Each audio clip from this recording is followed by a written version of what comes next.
Hey authors, not to freak you out, but what if that bad thing comes to pass? Could you be okay anyway? I'm Claire Taylor, and I'm going to prove to you that no matter what happens, you can continue to be a writer.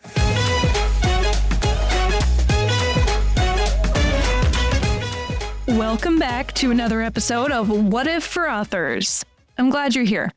My name's Claire Taylor, and I'm an Enneagram certified coach for authors, as well as a humor and mystery writer. You can check out my latest book for authors, Sustain Your Author Career, by going to ffs.media/sustain. How we doing today, y'all? We ready for a slow pitch here?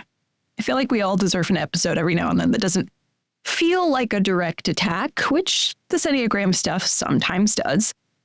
So let's discuss something a little less scary, shall we? And I'll try and keep it as unscary as possible, but y'all know me.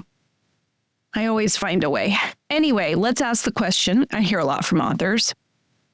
What if I'm shouting into the void? Publishing books, by nature, will trigger this fear. We may feel it looming as we're writing the book, wondering, what if I publish this and no one reads it? And we may feel it when we post something on social media or send out an email to our list. I liken the feeling of shouting into the void to that moment where you're at a motion sensor sink. You're waving your hands more and more to get the damn thing to turn on, and nothing's working, and you're wondering, do I even exist? Am I a ghost? There's an essential human concern that we contend with when we talk about shouting into the void, and that's the fear that maybe we don't matter. That can be a terrifying feeling when you reach out and touch it. What if I don't matter? What if I could disappear and no one would notice? Now, I won't linger on this fear too long because every time I wonder about it, I don't like the thoughts that follow. But it's important to acknowledge just how deep and fundamental of a concept we're dealing with here when we feel like we're shouting into the void. As far as Enneagram types go, I think all are susceptible to this uneasy feeling of wondering if we matter. I've been rereading Man's Search for Meaning this week, and it's reminding me of just how essential it is to human perseverance and well-being that we feel like we have a unique contribution to the world. In other words, that we matter in some essential way. This may look a little different for each type, but I can't think of a type who wouldn't worry about this, at least subconsciously. So if some of your marketing or publishing journey is making you feel like you're shouting into the void, and you're confused why that gives you such existential heebie-jeebies, it's probably because of the essential human need to believe that our lives matter and that we have agency and influence in the world. I highly recommend you treat yourself to a little bit of that belief. It makes getting out of bed and doing stuff easier. Even if you don't really buy it right now, what's the harm in entertaining it for a while?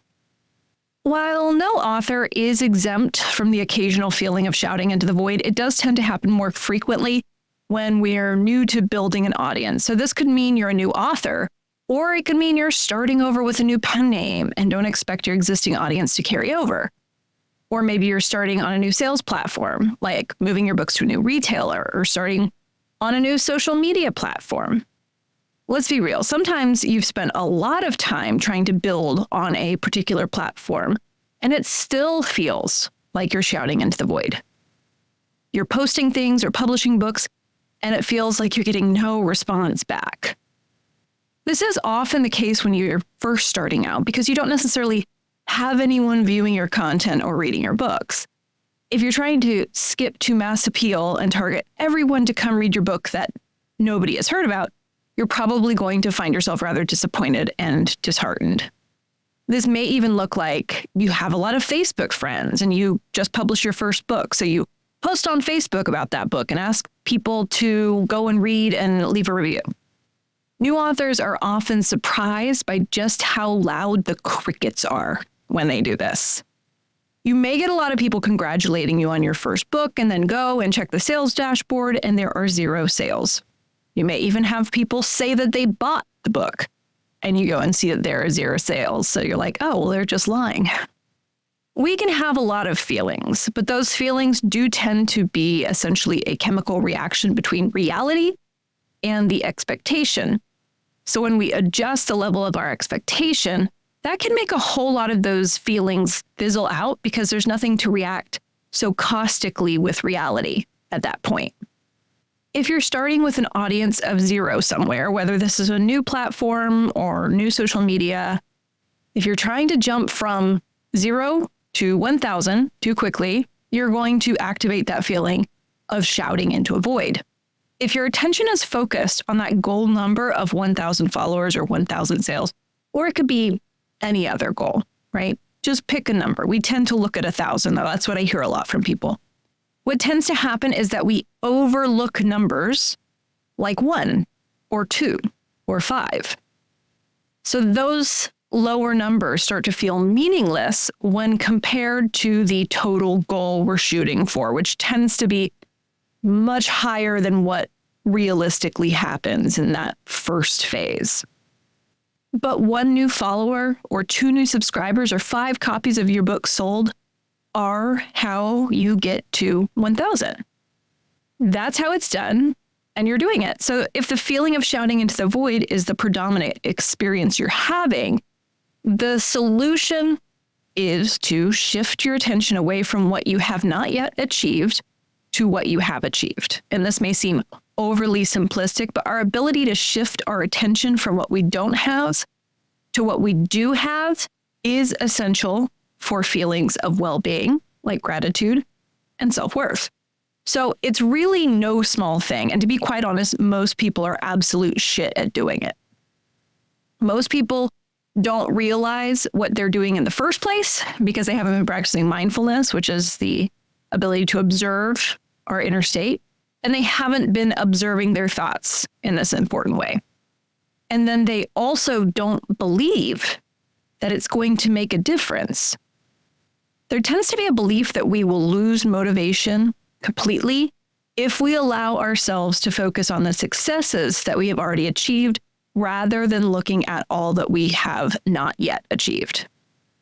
There's certainly something powerful in the belief that there is yet more in this world for you to do and achieve. So I'm not saying to give up on that. But if your fear is keeping you from allowing yourself to focus on the wins, you will flame out before you can hit whatever your goal is. A lot of the times when authors will come to me and say that being on social media feels like shouting into a void, I will say, yeah, it's basically that. You can stop doing it if you want. I stand by that with social media because it does require so much internal regulation to keep redirecting our attention to the 1 or 2 people who like our content that we spend an hour on, rather than wondering why more people didn't like our content. And in the end, our author business would probably be better off for the time being, just not including that, right? Not including that social media. But if you can really develop this disciplined approach of redirecting your mind away from an expectation of more interaction on social media than you're getting and toward recognizing how amazing it is that you got some interaction, and really developing those people by replying in the comments and reaffirming that some people do like your stuff, then social media can continue to be a place where you get as much as you give. And of course, if you hate social media for some reason, you're always free to not use it. You can still have an author business, which I've talked about before in these episodes. But there is one potential void that we really can't escape as authors, and that is the void that we shout into when we hit publish. If you're publishing a book for the first time and you haven't been really working hard to build an audience who is waiting for that book, then if you sell a copy of it in your first month after publication, you are making progress. Before you published, you had sold 0 of that book, and now you have sold 1. And I'm not meaning to be patronizing here. It's very easy to lose that essential understanding the moment we jump into a Facebook group of authors and they're, showing their dashboard of how many thousands of copies a month they sell of their books. It's really easy to lose sight of the fact that selling 5 books in the first month of, say, indie publishing is a pretty big deal. Not everyone does that. But more importantly, 5 people now have your book, which is pretty cool. Now, comparison seeing those people selling all of those books that we wish we could sell, and then looking at our own sales numbers. Comparison is a trap that we fall into over and over again, which means that we have to practice getting ourselves out of that trap over and over again. And we do that by returning our attention to what is, not what isn't, the number of sales we have made. Not the number of sales we think we should have made and the difference between that and the reality. And you may be saying, but Claire, I've seen so many people in my genre post how quickly their books take off as soon as they publish them. Mine should be doing the same. Let's not forget that people who are not meeting their own expectations and feel like they're falling short are probably not posting their results on public forums. I mean, eventually you will see someone who's in a complete spiral post how few sales they're getting after writing like 40 books or whatever. And you might even compare your situation to theirs and think favorably of your situation by comparison. But this is still comparison, and we would have just fallen into the comparison trap again. So don't be fooled by thinking that comparison is fine as long as you come out on top. It is still a trap. And it pulls you in and seduces you by making you feel momentarily superior, but you will eventually crash and burn and feel inferior. Now, there are a few rare people who can use the success of someone else as intense fuel to motivate themselves to do what they were already planning on doing, right? And just do it better. And sometimes they even end up doing better than that person they're competing with in the end. And that's all fine and good for a while, but you can see how this could eventually end in a crash and burn scenario. And also, sometimes this competitive drive, while it may motivate us to work harder and more passionately, it may be impossible to win the battle that you have set up in your mind. You may not have the resources or the luck that you need, and it doesn't matter how much motivation or drive you have, because that's not the only factor in the equation. And what can happen when someone assumes that having motivation is enough to compete with anybody is that they may push themselves way past their limit, and not in like a healthy growth kind of way, but in a burnout kind of way. And then things can get pretty ugly from there. We start to see people compromise their deepest values, burn bridges, and even put themselves into the hospital just to win. So even if you are a competitive person, and this nature of yours has led you to push yourself to amazing places that boost your self-worth, make you feel powerful and competent, it would still behoove you to keep a mindful eye on that impulse, because it can go too far, like any impulse. And if you're adding a sense of impatience to that need for accomplishment, then you are really in a danger zone. And there's nothing like staring into a void to cause that particular impulse to overdo itself.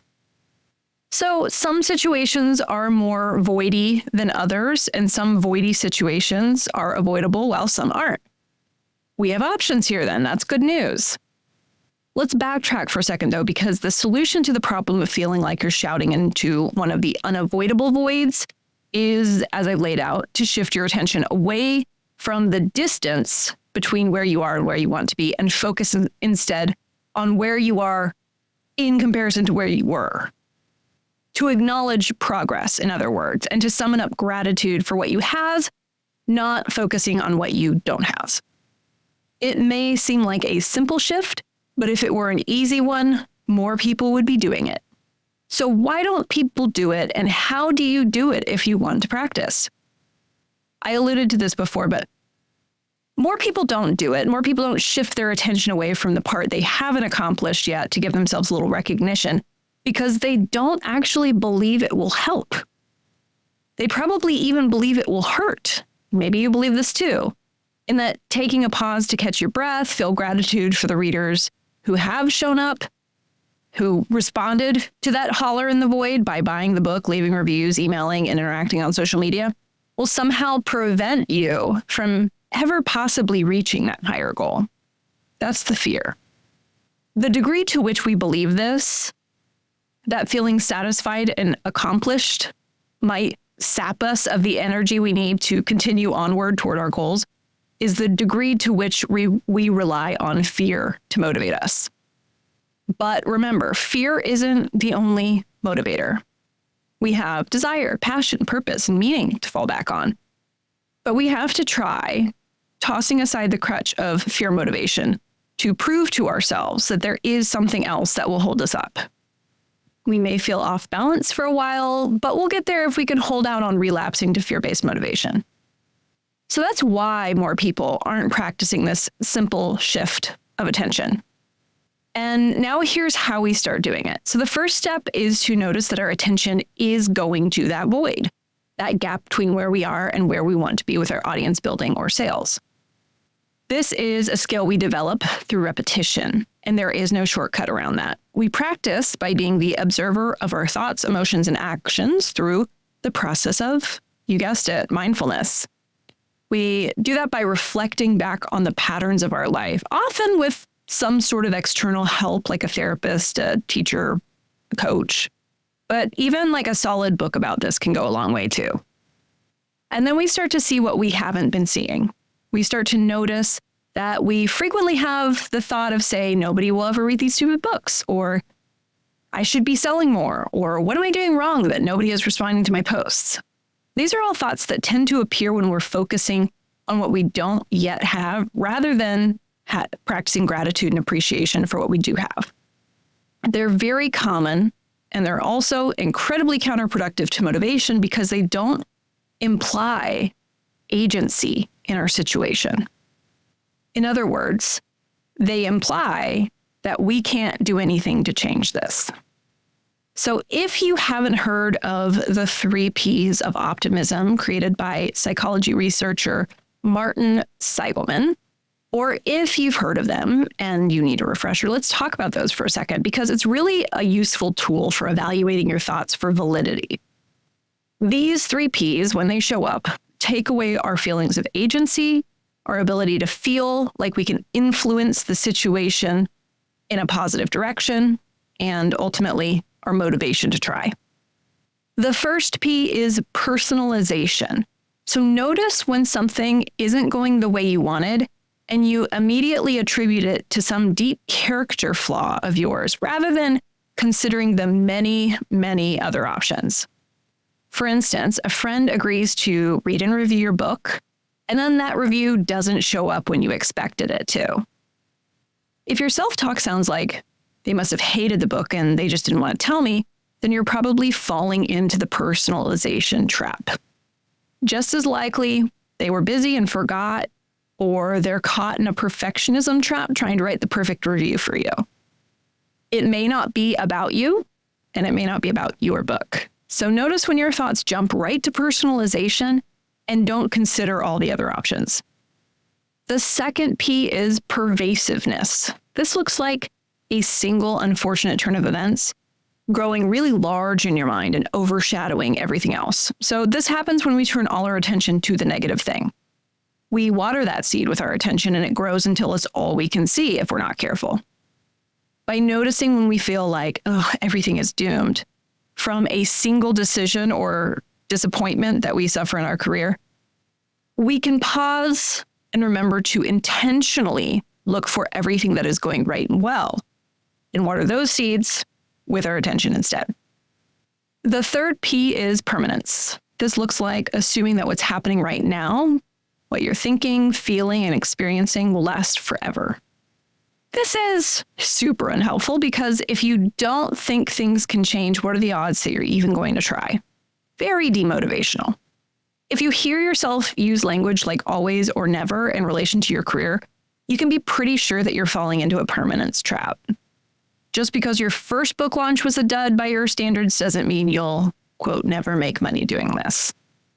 Notice where one event is being duplicated and then projected into the future. So noticing the 3 Ps in our thoughts is a great place to start with this mindfulness stuff.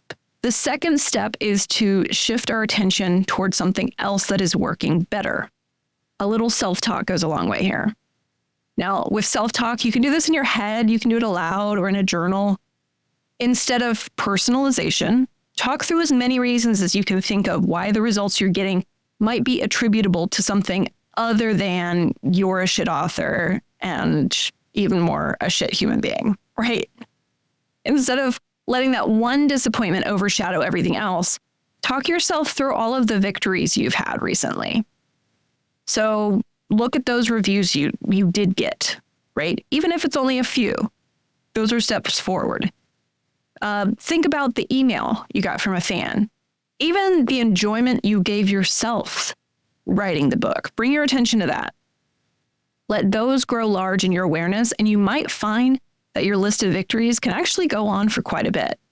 And finally, instead of permanence, try to imagine yourself in the future looking back on this time when you were just getting started and how insubstantial of a moment this current moment was in comparison to all of the wonderful things you had coming your way. As your future self, imagine if you'd given up and then assumed that there was nothing better. Now, if you're having trouble imagining this future self, great news. You can simply be you in the present, right? And look back on some negative experience that you thought would last forever. Middle school, say. And notice how many interesting and unexpectedly great things have happened since then. Maybe you got your first book deal. Maybe you got a dog. Maybe you got married. Maybe you've had kids. The ability to observe our thoughts, feelings, and behaviors and question whether they are capital T truth is the best tool we have for steering our attention away from the demotivational options and toward the truly motivational ones. Knowing that circumstances can improve if we keep trying to improve them is hugely motivational. And it's also true, but sometimes we lose sight of it, don't we? I know that I do. It helps to have friends around to remind us of these things. So the more we practice this skill of observing our thoughts, feelings, and behaviors, questioning if they're getting us the results we want or not, just objectively speaking, and steering our attention toward beliefs and practices that will motivate us with something other than fear and, remind us of our agency, the easier the skill of mindfulness will become. And the quicker we'll remember to do it. And that's important because that means spending less time feeling like we're shouting into the void and more time connecting with the progress that we've made. Remembering that we've made progress is hugely empowering because it reminds us that we can continue to make progress, that we have agency and influence in this world, and that ultimately we do matter. Of course you matter, whether you believe that or not, but that's beside the point. So if you're asking the question, what if I'm screaming into the void? You have a few options. You can walk away from the void if that's something like social media or a particular publishing platform that you just can't seem to vibe with. Or you can stop all that screaming into the void and instead have a civilized conversation with the people who are responding to your books and content, regardless of if that's only 10 different people. The choice is yours, and so is how you feel about the situation. Notice what thoughts you're having around those triggering places. Notice if the 3 Ps are showing up for you, and remember that you can redirect your thoughts by saying, that thought isn't doing what I had hoped it'd do. I'm going to experiment with this other thought for a while instead. And then repeat that thought to yourself and notice how it makes you feel. Now, fair warning, it might make you feel a little jittery simply because it's unfamiliar or it goes against a rule that you internalized when you were young and in a system of control. So if you feel a little jittery, it might just be because it's unfamiliar, not because it's not a better or more useful thought for you. So you may wonder, am I allowed to think that? Yes. You're allowed to think whatever the hell you want. No one has to know. Go wild. So that's it for this episode of What If for Authors. Thanks for joining me. And if you feel so compelled to leave a rating and review for this podcast, I greatly appreciate each and every person who takes the time out of their busy day to do so. I'm Claire Taylor, and I hope you'll join me again next time. Happy writing.